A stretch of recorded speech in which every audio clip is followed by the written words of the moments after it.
Hoje vamos falar sobre Jesus, o homem mais famoso que já existiu. Existem cerca de 2 bilhões de pessoas neste planeta, aproximadamente 1/4 da raça humana que o adoram. Então quem é ele? No que ele acredita? E por que ele é tão importante? Vamos primeiro analisar o que sabemos sobre o Jesus histórico. Houve um homem que viveu, e estes são fatos sobre os quais estudiosos, a maioria deles, concordam. Ele nasceu no ano 4 a.C., em um lugar chamado Galileia. Isso é importante porque a Galileia fica na Judéia, que hoje é Israel. E a Galileia é um ponto de encontro de muitas culturas, religiões e crenças diferentes. Essa região fazia parte do Império Romano e realmente estava no centro de grande parte do mundo naquela época. E então ele foi discípulo de alguém chamado João Batista. João Batista era um importante líder religioso judeu que acreditava no batismo como uma forma de purificar você dos seus pecados, para que pudesse se preparar para o reino dos céus. Deus está vindo, mas você deve primeiro limpar seus pecados e recomeçar para ser digno de sua chegada. Mas então, depois de algum tempo com João Batista, Jesus começou a formar seus próprios seguidores. E Jesus passou a pregar sua própria mensagem, que era muito atraente. E ele conquistou um grande número de seguidores, sendo bastante conhecido por seus poderes de cura. Então, se você estivesse doente, ele poderia curá-lo através do poder da fé e da crença. O que também sabemos é que por volta do ano 30 a 33 depois de Cristo, ou seja, quando ele tinha cerca de 34 ou 37 anos, ele foi crucificado pelos romanos. Crucificação. Não sabemos por que o crucificaram, mas acreditamos que ele foi crucificado. E a crucificação era a pior forma de morrer. E a crucificação era basicamente reservada apenas para 2 tipos de pessoas: bandidos, piratas ou rebeldes. Pessoas que desafiavam o Estado romano. Era realmente reservado para indivíduos pobres e analfabetos que não tinham status. Porque a crucificação, você pode não saber disso, mas quando eles te crucificarem, tudo bem. Eles te pregam numa cruz e te penduram lá, entendeu? Você não morre por causa do sangramento ou da dor. Você morre por asfixia. Você morre sufocado. Então, o que acontece é que você está na cruz e, eventualmente, começa a perder as forças e você não consegue nem segurar o pescoço, entendeu? Então você está morrendo sufocado porque não consegue respirar. Leva cerca de 3 dias para morrer.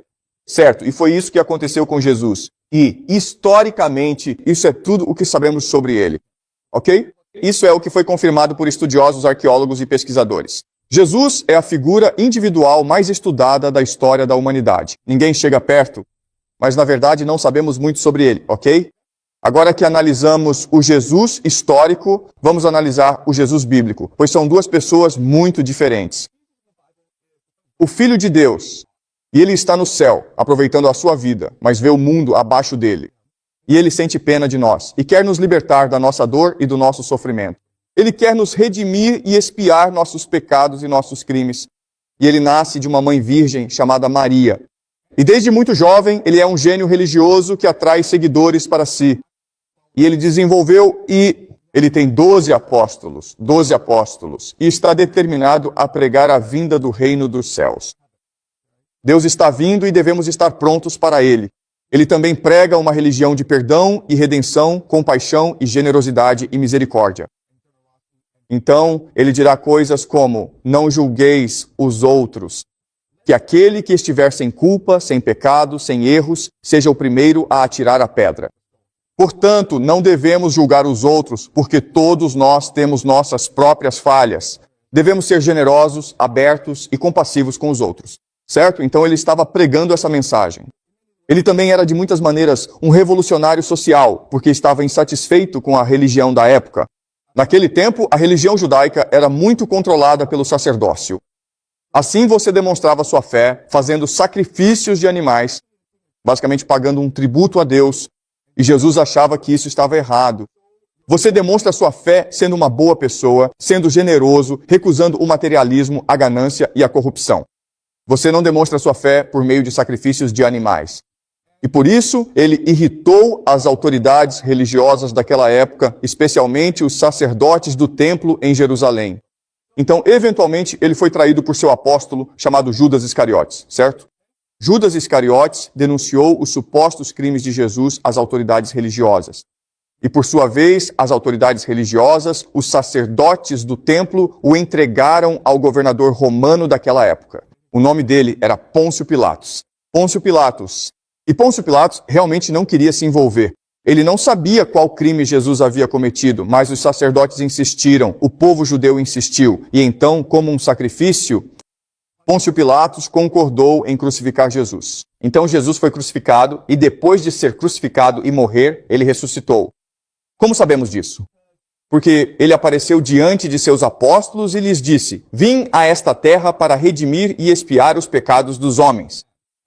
Agora eu cumpri isso. Portanto, Deus virá e purificará a terra de todo pecado. Espalhem minha mensagem, espalhem meu evangelho. Evangelho vem do grego e significa boa notícia, e eu voltarei para vocês, certo? Então, há uma promessa de que haverá uma segunda vinda. E quando Jesus retornar, ele virá como profetizado sobre as nuvens, e ele derrotará todos os inimigos de Deus, e eles construirão um paraíso. É isso que a Bíblia diz. E, aliás, o que é realmente importante para nós entendermos é que existem contradições na Bíblia.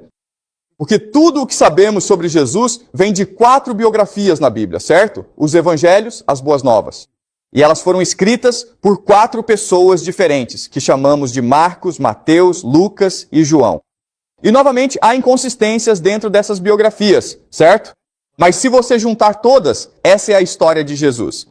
Agora, quando você ouve a história, há certos problemas com ela. A maior história o maior problema é, se ele é de fato o Filho de Deus, se ele é divino, como explicamos a crucificação e a ressurreição? Porque o Filho de Deus precisa morrer. E como um Filho de Deus, e essa é uma das questões mais intrigantes e confusas do cristianismo, e ela nos acompanha há cerca de 2000 anos, certo? Então ninguém realmente resolveu essa questão. Mas a explicação padrão é a seguinte: por que Jesus teve que vir à Terra? A razão é que Deus e os filhos que ele criou, nós estamos em guerra. Há uma guerra religiosa acontecendo. Deus nos criou e nos colocou no jardim do Éden, Adão e Eva. E Deus nos disse: ouçam, isto é o paraíso. Vocês podem fazer o que quiserem, mas há apenas uma regra que não devem quebrar. Não coma da árvore do conhecimento do bem e do mal. Isso é tudo o que precisamos fazer. Não coma aquele fruto, mas nós o desobedecemos. Ele nos exilou do paraíso. E em nossa estupidez, em nossa ignorância, em nosso egoísmo, nunca chegamos a reconhecer nosso próprio pecado original, nossas próprias falhas. E assim continuamos cometendo mais e mais erros, o que levou a um mundo mais corrupto e decadente. Deus lá no céu está esperando que peçamos perdão, que admitamos nossos erros. E nós nos recusamos a fazer isso porque somos crianças, somos tolos. Mas Deus, mesmo sendo misericordioso, mesmo sendo sábio, precisa ser pedido por perdão antes que possa nos perdoar.